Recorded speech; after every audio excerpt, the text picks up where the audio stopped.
Hey there, members. Welcome to the third episode in my deep dive of Vilhon Reach. If you are not a member, you might be watching this during one of my 24-hour previews with the hopes that you'll want to see the rest of the series, but we'll talk about that later.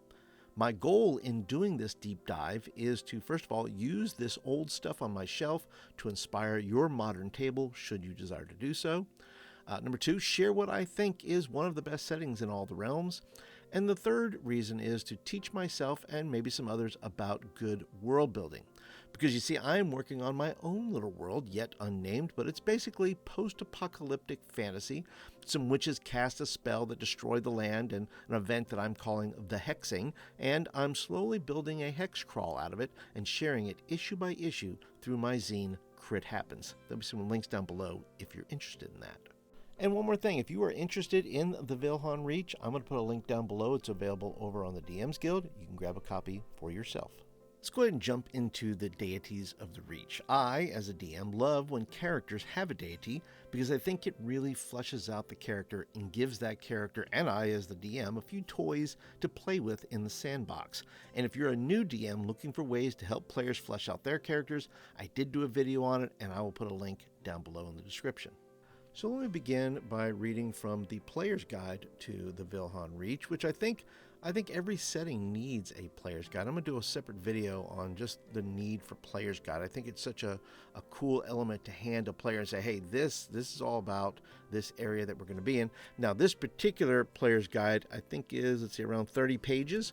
But, a Player's Guide doesn't have to be that long. It can be, one page front and back, and it gives enough information to a player that they can go in and say, oh, well, I know something about the area. And now in this particular part, I'm going to read in the voice of Adamar Session. He's talking about religion. And he says, many travelers ask me if the righteous outlook in the Reach is, in general, good or evil. The answer I give is neither good nor evil. The Reach has elements of both. Like the Enclave, most folk in the Reach are neither fanatical do-gooders nor tyrannical servants of evil. There are 9 major faiths found throughout the Reach. This Circle of 9 has temples and shrines throughout the Vilhon. Like all things, it's just a matter of knowing where to look. Even this phrase, Circle of 9, immediately conjures images of a rich and interconnected world where 9 distinct faiths weave together to form a tapestry of belief and power. This type of descriptive phrase can serve as the foundation for your own homebrew world. So let me go ahead and share with you 3 quick facts about each of the 9 faiths, as well as what I think it looks like in my setting. Let's start with Eldath, who is neutral. Eldath is a group of druid pacifists. They refer to their deity as the Quiet One and goddess of the singing waters, which makes for great imagery. And to be a worshiper of Eldath, you must pledge to nonviolence, and at the end of one of their services, bring your weapon to the front and drop it in a pool of water. But I would say, let's make it a pool of acid. If you're going to be serious about it, drop your weapon in that and let it melt, right? Or it could be a magical pool that turns weapons into a symbol the character must wear. Now, in my setting, this would look like Babylon from Zombieland 2, a hippie compound where you had to turn in your weapons to be melted down to make peace signs. And if you play this as is, it could be fun to watch your characters complete a mission for this group, but they must promise not to use violence. The twist could be that they are not really pacifist, or maybe they have a secret order who set out to fight those who worship Malar, a chaotic evil deity, and the weapons they collect are for that secret army. The second deity in the Circle of 9 is the lawful neutral Helm, who is the deity of protectors and watchers, so maybe military personnel or city guards, and they have 5 major temples. Let me go ahead and just read a little bit from the Player's Guide. It says, most of the scholarly papers I've read on Helm indicate that he has lost power since the time of troubles. Certainly those who write such dribble have not visited the Reach in some time. Most of Helm's temples and shrines lie on the outskirts of the Reach. Temples are found in Alagon, Reth, and Leshale. Shrines are found in Cirque and the dwarven city of Ironfang and Telper. Where are the other shrines and temples, you ask? Wherever there is a reason to watch. This religion is giving me Braveheart vibes. The Watchers, in this case, are always looking out for tyranny and promoting freedom and independence.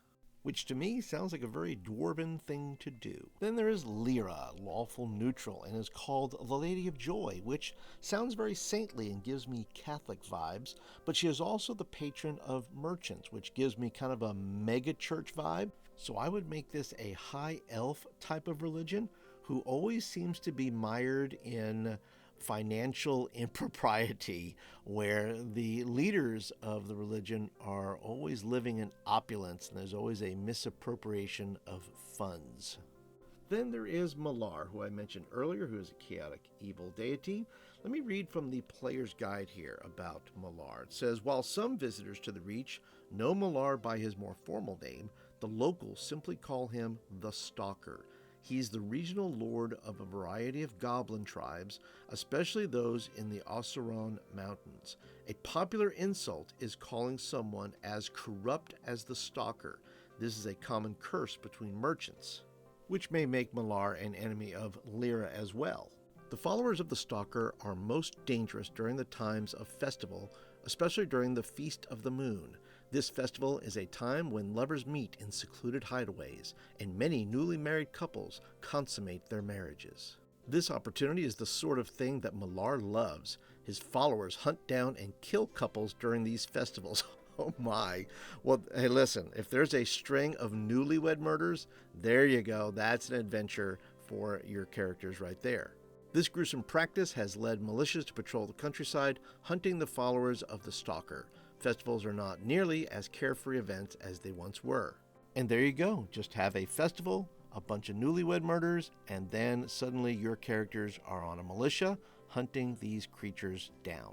To make this even juicier, the DM description in the setting guide says, although the Stalker primarily draws his power from the non-human tribes of the area, he does have a few pockets of loyal human followers. The Company of the Hunt, a ragtag collection of more than 50 outlaws, makes its home in the Winterwood, striking out at the neighboring Suspect as opportunities present themselves, which in my setting would give me the idea to play them as the Cowboys, those who wore the red sashes in Tombstone.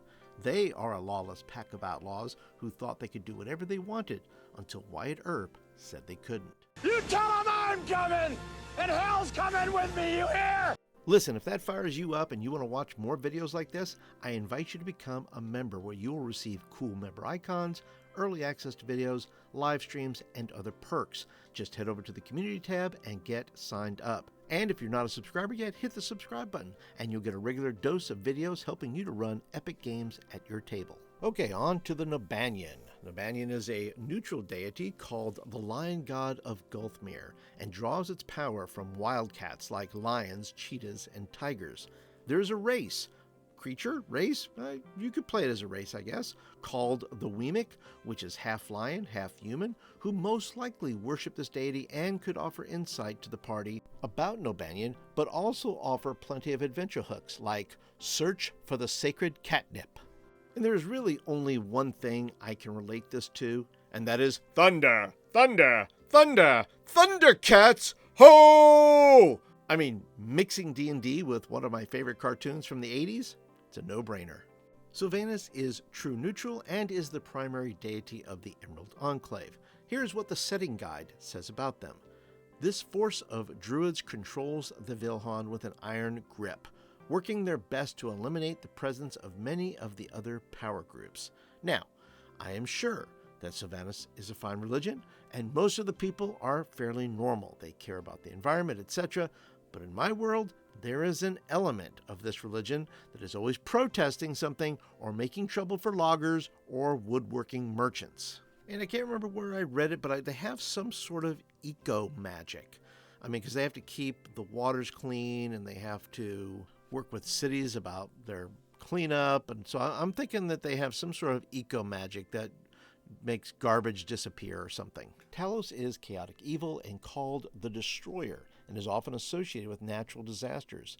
The setting guide mentions a group of priests and clerics called Stormlords who deal in elemental magic, who, in my game, would be arbiters of disaster.